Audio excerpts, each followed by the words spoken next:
കോതമംഗലത്ത് നിന്നും ബിനിൽ ചേരുന്നുണ്ട് ഇപ്പോൾ നമ്മൾക്ക് ഒപ്പം. ബിനിൽ, ഒരുപാട് പ്രതിഷേധങ്ങൾ ഓരോ തവണയായി ഉണ്ടാകുന്നുണ്ട്. വന്യജീവികളുടെ വന്യമൃഗങ്ങളുടെ ആക്രമണം ഉണ്ടാവുമ്പോൾ, ജീവൻ പൊലിയുമ്പോഴൊക്കെയും ഉണ്ടാവുന്നുണ്ട്. പക്ഷേ സംസ്ഥാനത്തിൻ്റെ ഭാഗത്തു നിന്ന്, വനം വകുപ്പിൻ്റെ ഭാഗത്തു നിന്ന് ഇതിൽ ഒരു ഇടപെടൽ ഉണ്ടാവുന്നില്ല എന്നത് പരക്കെ ഉയരുന്നൊരു പരാതിയാണ്. പലപ്പോഴും പല വാഗ്ദാനങ്ങളും നൽകുന്നു, പക്ഷേ അത് ദിവസങ്ങൾക്ക് ഉള്ളിൽ നടത്തിക്കൊടുക്കാമെന്ന് പറയുമ്പോഴും പിന്നീട് ആരും അങ്ങോട്ടേക്ക് തിരിഞ്ഞു നോക്കാത്ത ഒരവസ്ഥ. സംസ്ഥാനത്തിൻ്റെ ഖജനാവിൽ ഇതിന് തക്ക പണമില്ലാത്തതോ അല്ലെങ്കിൽ ആരുടെയെങ്കിലും ഉപേക്ഷയോ ഒക്കെ ആയിരിക്കുമോ ഇതിന് കാരണം?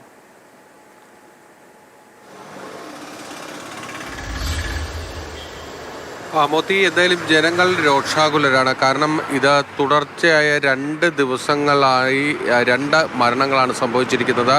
കഴിഞ്ഞ ദിവസമാണ് തൊട്ടടുത്ത സ്ഥലത്ത് തന്നെ, കോതമംഗലത്ത് നിന്ന് അധികം ദൂരെയല്ല, ഇവിടുത്തെ എഞ്ചിനീയറിംഗ് കോളേജിലെ ഒരു വിദ്യാർത്ഥി ആന ചവിട്ടിയിട്ട മരം ബൈക്കിൽ വീണ് മരണപ്പെട്ടത്. അതിന് പിന്നാലെയാണ് ഇപ്പോൾ എൽദോസിനെ ഈ ആന ചവിട്ടിക്കൊല്ലുന്ന രീതിയിലേക്ക് കാര്യങ്ങൾ വന്നത്. അതുകൊണ്ട് തന്നെ വലിയ പ്രതിഷേധങ്ങളാണ് കോതമംഗലത്തും കുട്ടമ്പുഴയിലും ഒക്കെ തന്നെ ഉയർന്നു വരുന്നത്.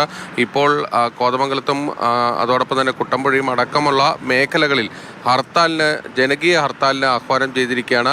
വാഹന ഗതാഗതങ്ങളെയൊന്നും അത് ബാധിച്ചിട്ടില്ല. ഇപ്പോൾ നമുക്ക് ദൃശ്യങ്ങളിൽ കാണുന്നത് കോതമംഗലം ടൗണാണ്. ഇവിടെ സ്വകാര്യ ബസ്സുകളും KSRTC സർവീസുകളും ഒക്കെ തന്നെ സുഖമായി തന്നെ നടക്കുന്നുണ്ട്. പക്ഷേ കടകമ്പോളങ്ങളൊന്നും ഇതുവരെ തുറന്നിട്ടില്ല.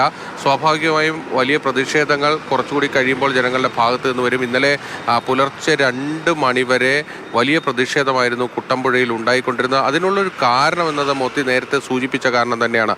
അതായത് കൃത്യമായി വനം വകുപ്പിൻ്റെ ഭാഗത്ത് നിന്ന് ഇടപെടലുകൾ ഉണ്ടാകുന്നില്ല എന്നതാണ് അവരുടെ പരാതിയായിട്ടുള്ളത്. കാരണം ഹാങ്ങിങ് ഫെൻസിങ് അവിടേക്ക് സ്ഥാപിക്കുമെന്നത് നേരത്തെ വനം മന്ത്രി അടക്കം നൽകിയ വാഗ്ദാനമാണ്. ഇന്നലെ വനം മന്ത്രി AK ശശീന്ദ്രൻ തന്നെ നമ്മളോട് പറഞ്ഞിരുന്നു, ഇവിടെ ഹാങ്ങിങ് ഫെൻസിങ് സ്ഥാപിക്കാൻ നിർദ്ദേശിച്ചിരുന്നു. എന്തുകൊണ്ടത് വൈകി എന്നതടക്കമുള്ള കാര്യങ്ങൾ പരിശോധിക്കുമെന്നത്, അതായത് വനം വകുപ്പിൻ്റെ ഭാഗത്ത് വീഴ്ച വന്നിട്ടുണ്ടോ എന്ന് പരിശോധിക്കുമെന്നാണ് വനം മന്ത്രിക്ക് തന്നെ തുറന്നു പറയേണ്ടി വന്നത്. അതുകൊണ്ട് തന്നെ ജനങ്ങളുടെ പ്രതിഷേധത്തിന് സ്വാഭാവികമായും അതിനൊരു കാരണമുണ്ട്.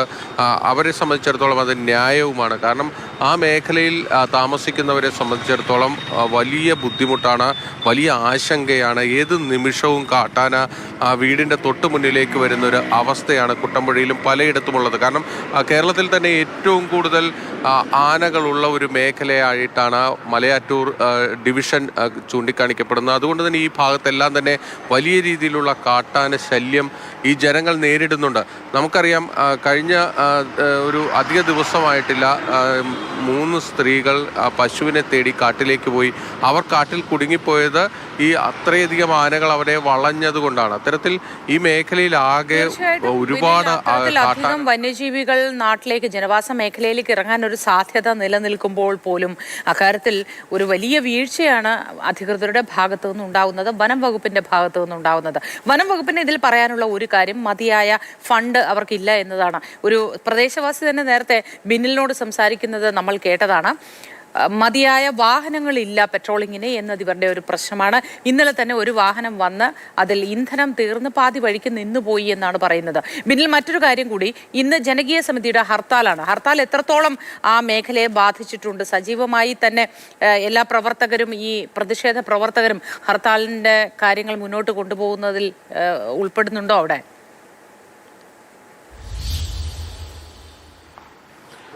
മോത്തി, രാഷ്ട്രീയ വ്യത്യാസമില്ലാതെയാണ് ഹർത്താലിന് ആഹ്വാനം ചെയ്തിരിക്കുന്നത്. സ്വാഭാവികമായും ആ ഹർത്താൽ ഈ മേഖലയിൽ ശക്തിപ്പെടാനുള്ള സാധ്യത തന്നെയാണ്. ഇപ്പോൾ കോതമംഗലത്ത് വാഹന ഗതാഗതങ്ങളെയൊന്നും ഈ ഹർത്താൽ ബാധിച്ചിട്ടില്ല. നമ്മൾ കാണുന്ന ദൃശ്യങ്ങൾ കോതമംഗലത്തെ ഏറ്റവും പ്രധാനപ്പെട്ട നഗരമേഖലയിൽ നിന്നാണ്, പോലീസ് സ്റ്റേഷന് മുന്നിൽ നിന്നാണ്.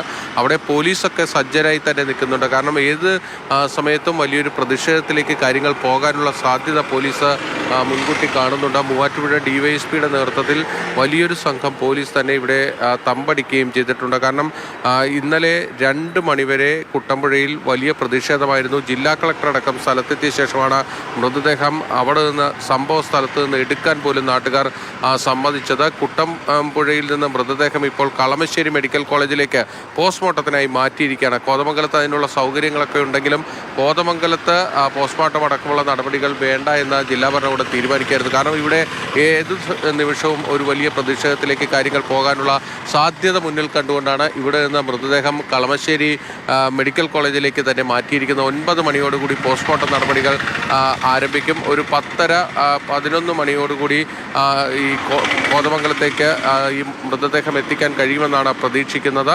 അങ്ങനെ കോതമംഗലത്തേക്ക് മൃതദേഹം എത്തിക്കുന്ന സമയത്ത് വീണ്ടും ഒരു പ്രതിഷേധത്തിനുള്ള സാധ്യതയൊക്കെ തന്നെയുണ്ട്. അതുകൊണ്ട് തന്നെയാണ് പോലീസ് സജ്ജരായി നിൽക്കുന്നത്. കടകമ്പോളങ്ങളൊന്നും തന്നെ തുറന്നിട്ടില്ല. വാഹന ഗതാഗതത്തിന് മറ്റ് തടസ്സമില്ല. ഇത് മലയോര മേഖലയിലെ ഏറ്റവും പ്രധാനപ്പെട്ട ഒരു പട്ടണങ്ങളിലൊന്നു തന്നെയാണ് കോതമംഗലം. അതുകൊണ്ട് തന്നെ കോതമംഗലത്തെ കടകമ്പോളങ്ങൾ ഇന്ന് തുറക്കാനുള്ള സാധ്യതകൾ തീരെ കുറവാണ്. കാരണം വലിയ പ്രതിഷേധം തന്നെയാണ്